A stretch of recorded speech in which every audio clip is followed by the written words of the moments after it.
there's hope. I know of a mother who told her little daughter, everything seems hopeless. Daddy's lost his job. Johnny broke his arm. Grandma has the rheumatism. Mary's got the mumps. Go and say a prayer. So she said a prayer, told God all of the things that had happened, and then she ended it. She said, dear God, please take care of yourself, because if anything happens to you, we're all in the soup.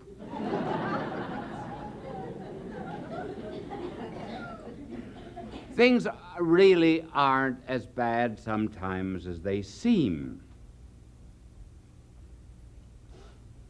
A policeman told me that he went up to a drunk one day who was walking along the curb, and he had one foot up on the curb and the other down in the gutter. He was walking like this. And the cop said, here, you're under arrest, you're drunk. Oh, he says, thank heavens, I thought I was a cripple.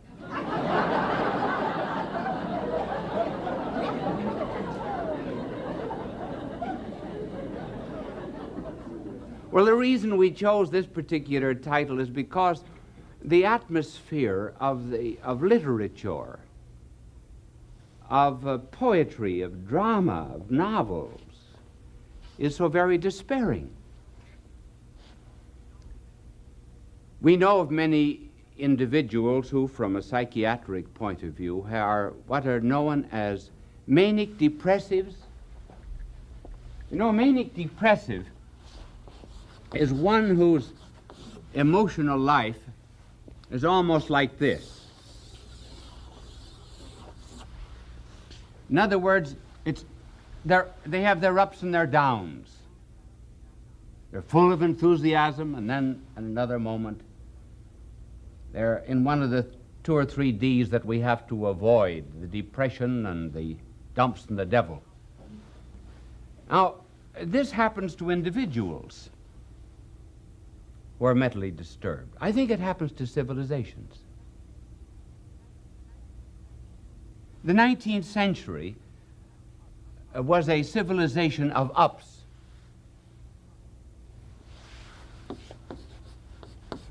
Because in the 19th century we believed in unlimited progress. We had the brave new world. Everything was getting better and better, thanks to a very necessary evolutionary process. And then, in the 20th century, we got down in the dumps again. Now, why did that happen? Why did we jump from this mountain down to this abyss? Well, I suppose one reason was the rapidity of wars. That made us rather hopeless. Just look at the interval between various wars that we have had. The War of 1870, no, the Napoleonic War, 1850, up to the Franco-Prussian War, 1870, was 55 years. And then from 1870 up to World War I was 43 years. And then from World War I to World War II was 21 years.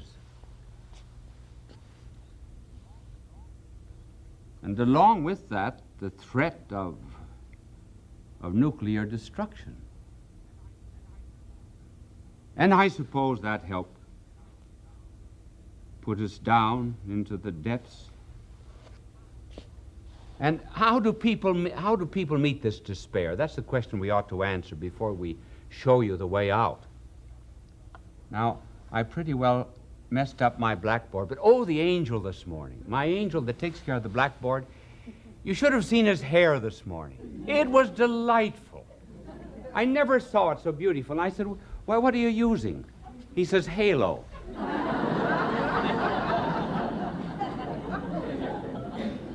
I ought to get a lot of free bottles for that, huh?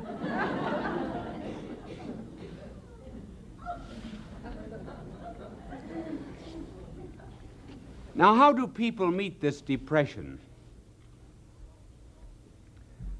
False ways.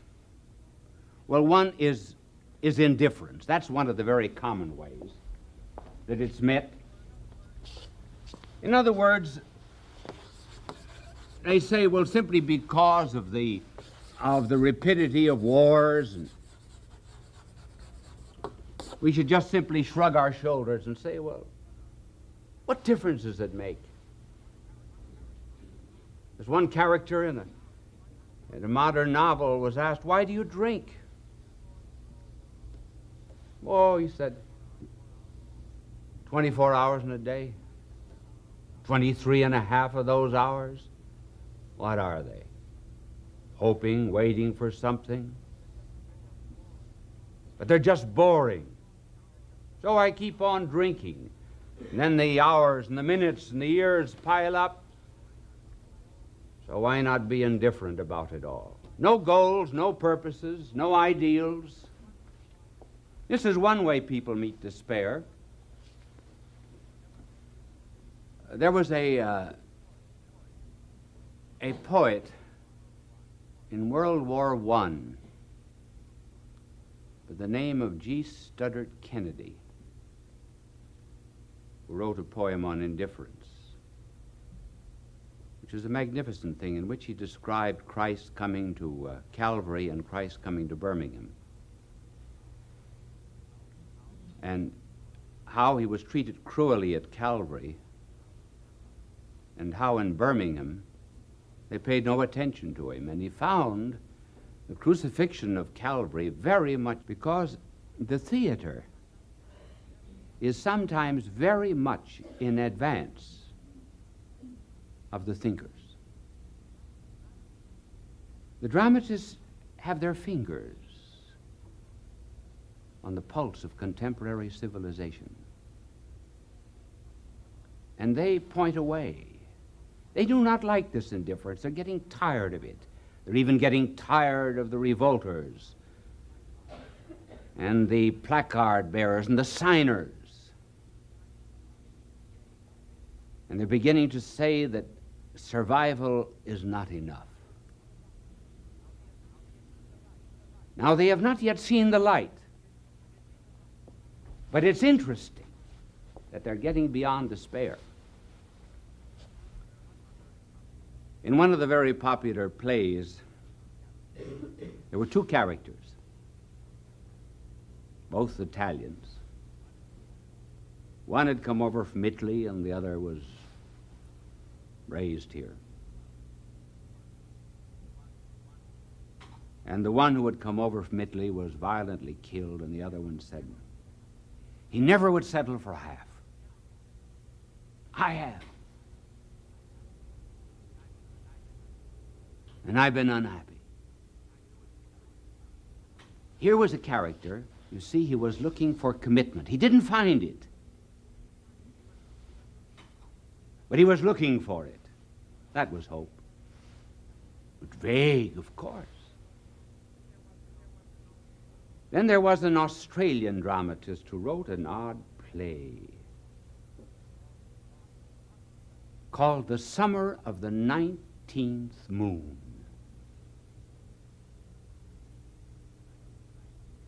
Summer of the 19th Moon was a story of two sugar cane cutters, Barney and Rue. They lived with two women, unmarried, sodden with drink,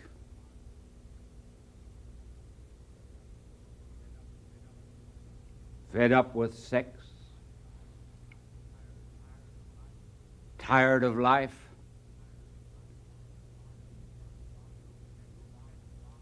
Rue said to Olive,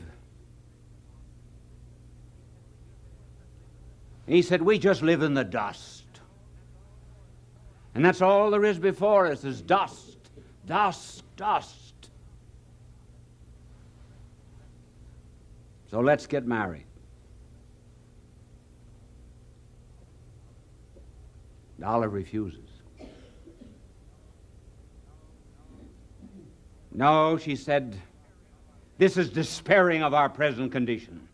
There ought to be something else outside of all these dusty roads of ours. She didn't find it. But in any case, the theater was pointing the way beyond revolt and indifference. Then there was another play.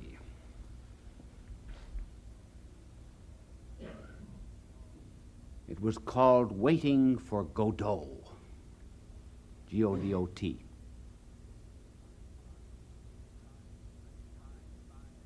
It was written by an Irishman living in France. Who was Godot? It's not a French word. It was generally suggested it was waiting for God. Play was very confusing. Dialogue perplexing, monosyllabic, full of all kinds of symbolism. But if anyone took trouble enough to read it over about 20 times, he began to see this dramatist struggling for something beyond revolt. It was the story of two tramps.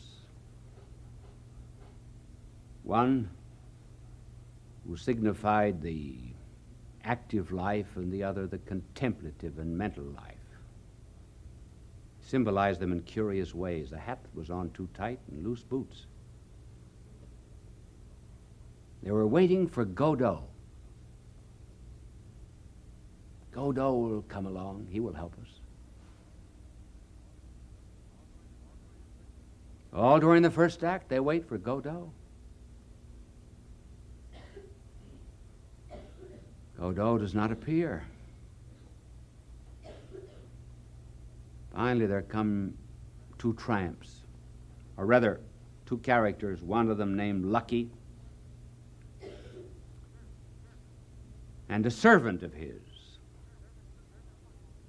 Servant of his, Pozzo, carrying all of his gear and rags and dirt, just a slave.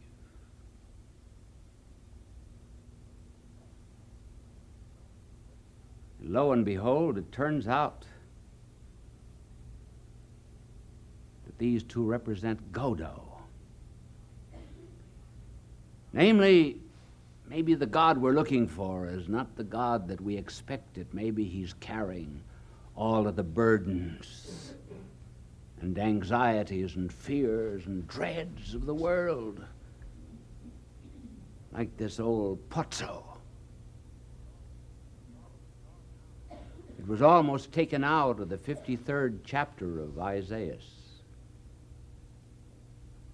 namely the suffering servant, God who came to this world and took upon himself all of the iniquities and sins and dirts and anxieties and fears of man. That turned out to be Godot. Now this is the way the theater is beginning to grope for something beyond all of this despair. It has not found it yet. One character finally said, well, I think there ought to be some truth beyond all that we've got here, something that would make us shout out, hallelujah, I'm alive. Yes, the dramatists are ahead of the philosophers, and the theologians too, often. So now coming to something a little more profound, what is this age like? How should we look at it?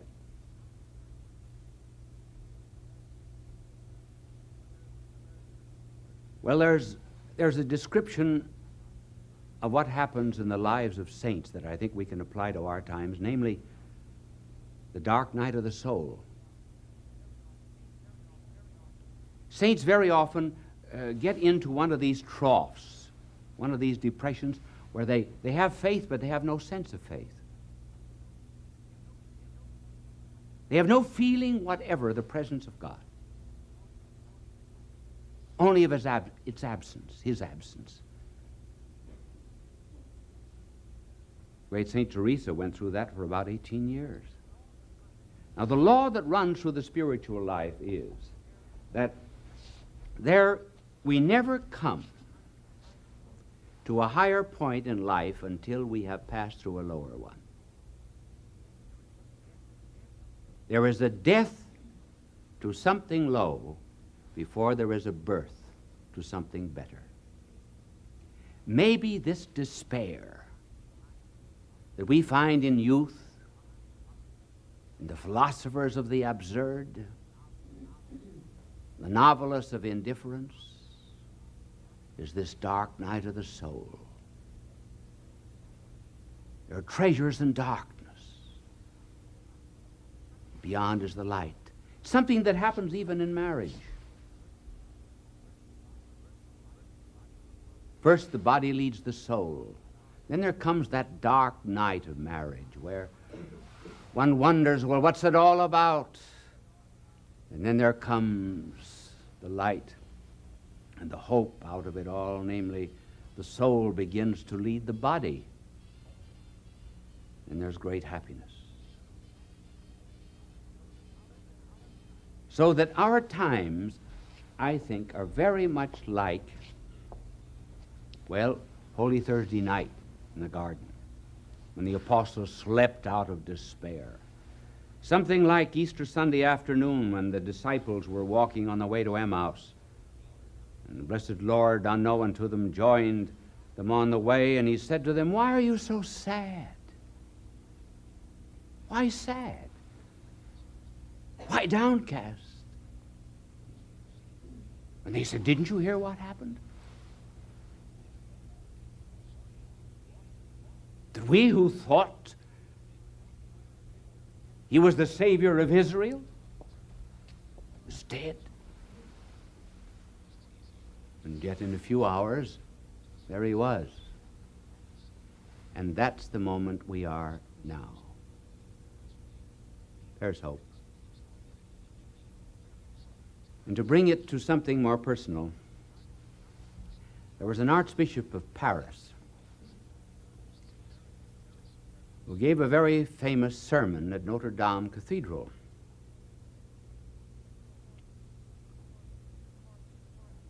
In the course of the sermon, he told of a priest who was hearing confessions. And in his confessional, he could hear 3 boys outside. They were revolters. They were saying, "God is dead. This is a sepulchre, a tomb." Then they decided, let's see if we can make fun in some way of what is in here. And they hit upon the idea of one of them going in and making a confession, just for the joke of it.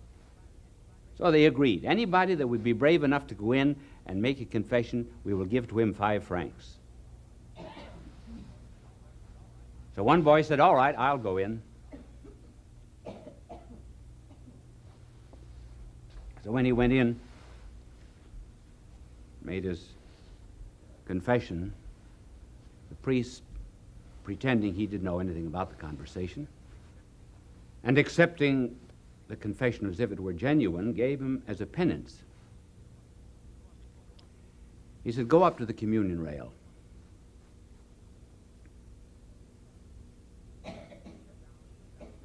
Kneel down at the communion rail and say,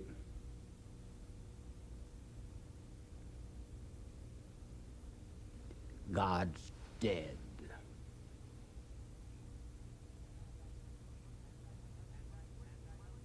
And I wouldn't want you to help me, even though I needed to. So I'll go to hell. So the boy came out, said to the others, all right, give me the 5 francs. And they said, oh no, you must have gotten a penance. Go and say your penance.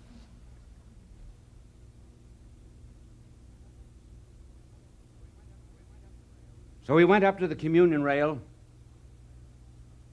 and he started. He got out the words, God is dead, and he choked. And he couldn't finish the words on television. She might be obliged to finally make her peace with God and give up what she was doing.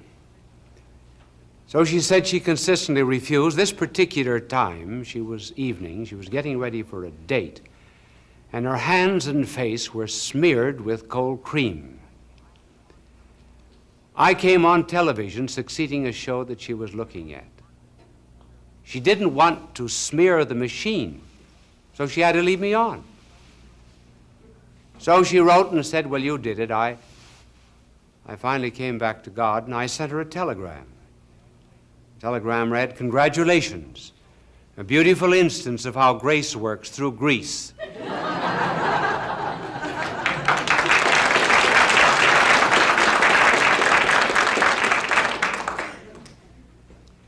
We have to say something tonight about thinkers and professors.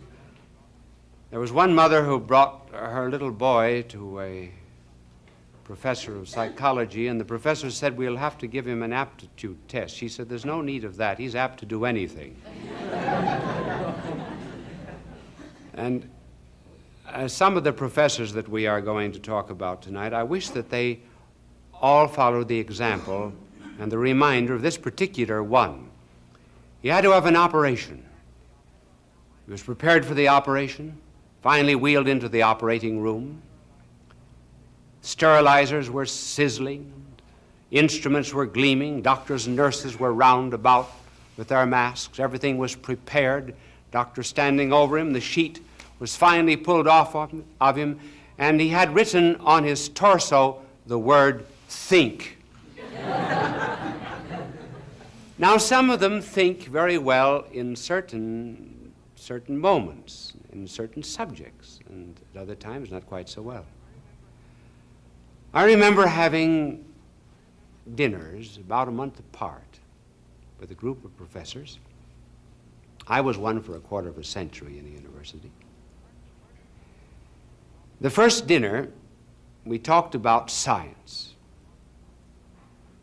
the new nuclear physics, the new investigations. And it was edifying to see their love of research, their objectivity, their concern for truth, and the complete absence of a purely personal point of view. Sometime later, when we went to the second banquet, we discussed the subject of comparative religions. These same men, who seemed so objective, now allowed prejudices, points of view, narrowness, and even a certain amount of bigotry to creep in. Why was it that they were so objective when they were considering one field of knowledge and so narrow when considering another? It was because science did not concern them personally, but the other subject did. And hence they allowed their own feelings and perhaps their behavior and the way they lived to influence their attitude toward the second science. Now we're going to take 2 or 3 examples, as time permits,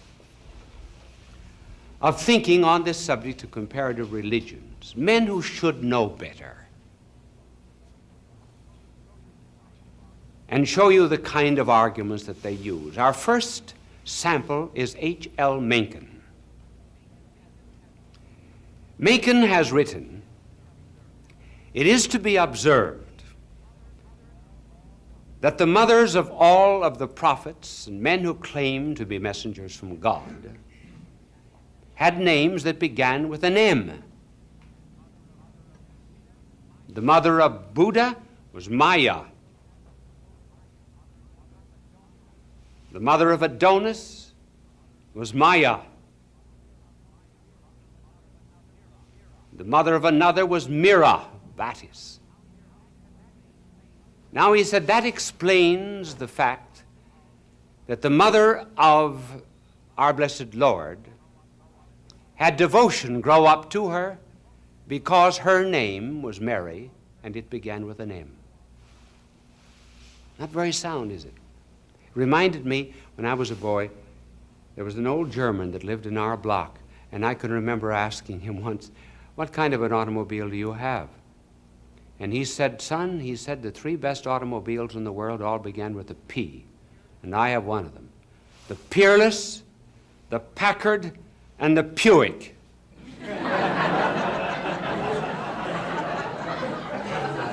He had a Buick.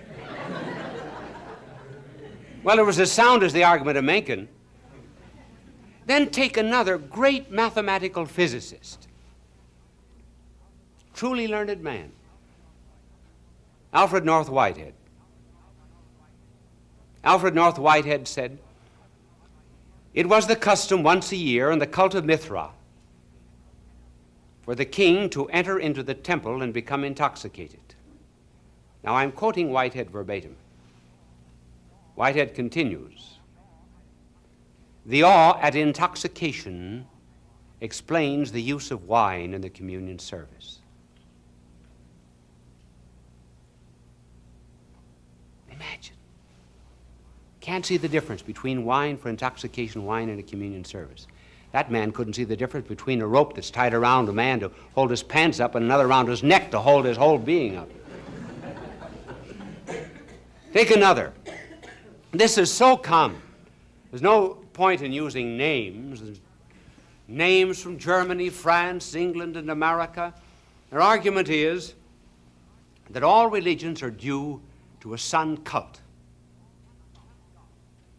The sun gods explain almost every religion under the sun.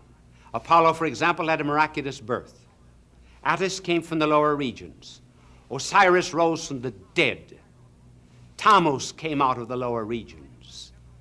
And so anyone who's ever appeared and claimed to have given light to the world, such as, for example, the person of Christ, actually did nothing but develop a sun myth. That is why he had 12 apostles, because, they say, there were 12 signs in the zodiac. That's the argument. Now, let's run that down to earth. Just suppose we use the same argument on Napoleon. If you've ever seen the statue of Napoleon in Place Vendôme, Paris, you will notice that the word there of Napoleon is written the Apollio.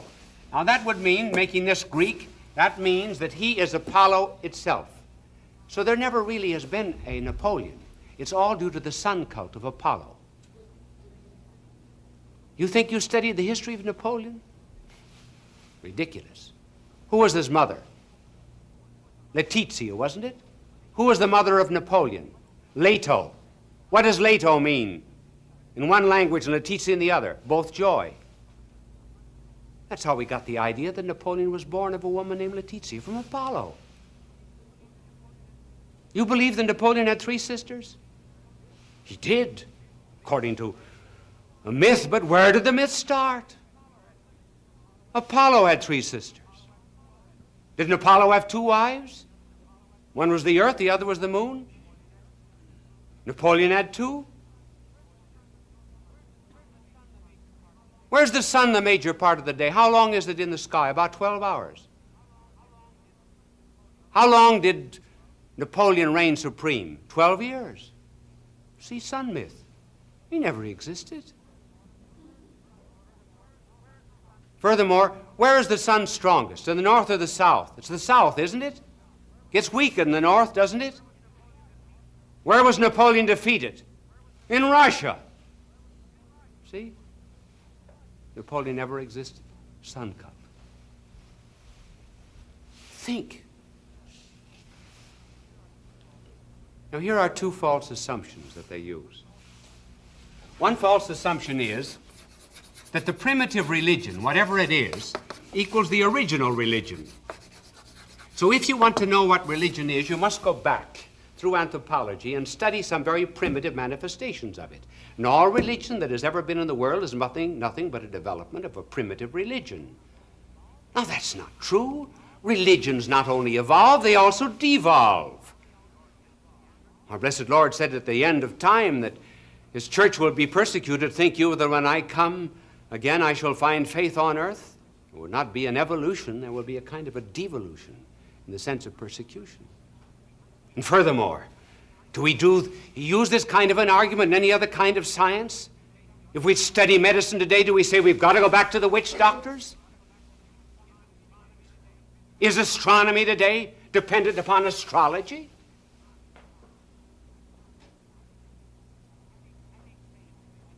And these same individuals will say, well, there are resemblances in all religions. Now, since there are resemblances in all religions, it follows that they're all due to imitation, plagiarism, and copy. Therefore, there's no religion that is divine.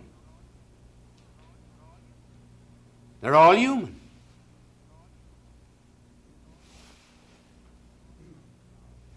Well, certainly there are resemblances, but is it not true by the mere fact that you say something is like another thing that you also say it's unlike that thing? Man is like a monkey, but a monkey isn't the same as a man. And then furthermore, the resemblances are very different in different wholes or contexts or categories or organisms. For example, sex is very different in an animal than in a man. Carbon is different in coal than it is in us. So too you can take certain things that happen, certain rites, liturgical practices in one religion, you'll find them in another, but they have an entirely different meaning in an entirely different context. Take, for example, not eating meat. Superficially, there doesn't seem to be any difference in religion between Moslemism, Judaism, and Christianity. But the motive is entirely different in the three. And furthermore, it's not very sound to say that simply because there are resemblances, therefore they're all man-made. You go into an art gallery and you'll find exactly the same colors in all the paintings on the wall. Does that mean they were all painted by the same artist? We would not use that kind of logic. And then furthermore, certainly there are certain resemblances, simply because man has certain basic tendencies and cravings which are very natural to him and would express themselves in a rather normal way throughout the entire world. Take, for example, the desire to worship. A man recognizes that he's unfit to exist before divinity, and so he will take an animal and kill it. He may take wine, pour it out. He may take wheat and burn it. He makes these things vicariously stand for himself. And then by destroying those things, he is practically saying, I am unworthy to exist in thy presence.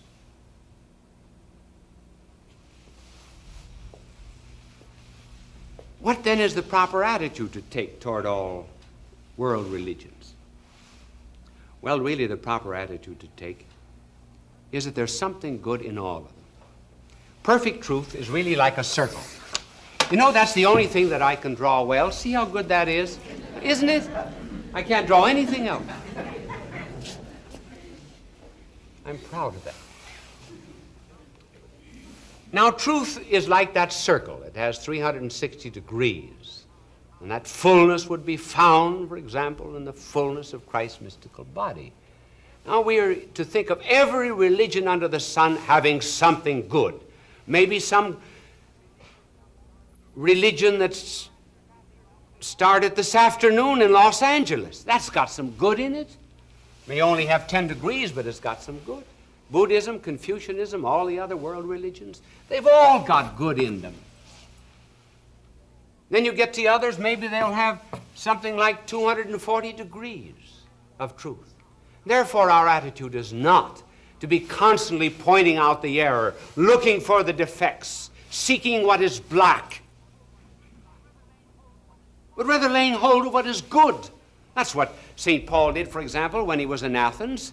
He was talking to these people who were worshiping false gods, and he got hold of one statue that had the name unknown God in it, and he said, that's the God that I preach to you. Our blessed Lord meets a woman at the well. She's got 5 husbands. What is there in common between him and the woman with 5 husbands? He found it. It was a common love of a drink of cold water. With that, he started to build up the morals and the faith of the woman. And so with world religions. Everything is good. We can just as well start Christianity, start it with Buddhism and Confucianism as we started with Plato and Aristotle. Therefore, it should not be the business of those who wish to give a divine religion, for example, to Asia, to think they have to destroy everything. Start with what is good. Remember that what is true in them comes from God. What is erroneous comes from us. Now, another point is the transcendence of Christianity. How does Christianity differ from other world religions? It differs in this way. You know, my angel was out New Year's, and so I didn't have him come in tonight to change the blackboard. That's the reason I'm using it on this side all the time. I wished I had asked him to come in. Well, here is the difference. All man religions, human religions, operate this way. We start over again. Man to God. Man goes to God. How man goes to God may differ. He may go by contemplation. He may go by self-denial. He may go by mortification. He may go by putting himself in tune with the universe, by acceptance of the sovereign will of God. And those are the differences between Buddhism, Confucianism, the philosophy of Laozi, Tzu, and others, Hinduism. But in every instance, even in the psychological religions of the United States and humanism, man lifts himself by his own bootstraps, pulls himself by the lobes of his own ear. But what's Christianity? It's this way. God comes down to man. Man is weak. He needs a gift. How does anything rise except by someone higher than itself coming down to it? How do chemicals get into plants? How do plants get into animals? And how do plants and chemicals and animals get into us? We go down to them. We take them up. We change their nature. And so Christianity starts by God coming down to man and taking upon him, lifting man up to himself and giving him another nature so that he is no longer his own. Nature's completely changed. That's the difference between the two. And there's another difference. And that difference has to do with prehistory. See, when one investigates this subject of world religions, one can't immediately say, well, I'm going to choose Buddha, I'm going to choose Confucius, I'm going to choose Christ. We have reason. We're supposed to think. We don't start with faith.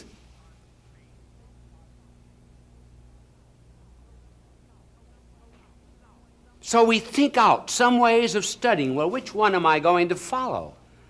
Not only do we use our reason, we realize that we're in history. So we line them all up. Buddha, Confucius, Laozi, Tzu. Stand up there. I'm going to apply some tests. If you were a Skygak from Mars, I would ask for your passport. You come claiming a message from God. How do I know it? You say, here I am. Listen to me. Buddha, you say, here's my fourfold noble path. my eightfold way. Tsitsi, you say, here's my moral law, here's my Tao. Someone else says, here's a book, I got it from an angel. How do I know he got it from an angel? Why, any fool in the world can start. Say, here I am, believe me. You get a few followers, but they're not worth following. So reason and history has a test, and the test is, listen, did anybody know you were coming? If you came from God, the least that God could do would let us know that you were coming. So here's my test, and all of you pass it. And for the moment, Christ, you're no better than anyone else. Did any one of you know, or did the birth of any of you pre-announced, when you were coming, how you would die, what you would teach, in what country you would live? And finally, when you did come, was there such expectation that men would come from afar in order to see you? Can any of you step out of the line and say, yes, someone expected me? Only one can do it. That's Christ. That does not prove he's divine yet. That only proves that we'll study him because we've got a reasonable and historical background for doing it. And another difference between him and all other world religions is the fact that they all gave a method, a formula, a doctrine, a law. And they said, follow this method. Obey these rules, and you will live. Our Lord did not. He said, I am the truth. Truth was identified with his person because he was God. You cannot fall in love with the theorem of geometry. Virtue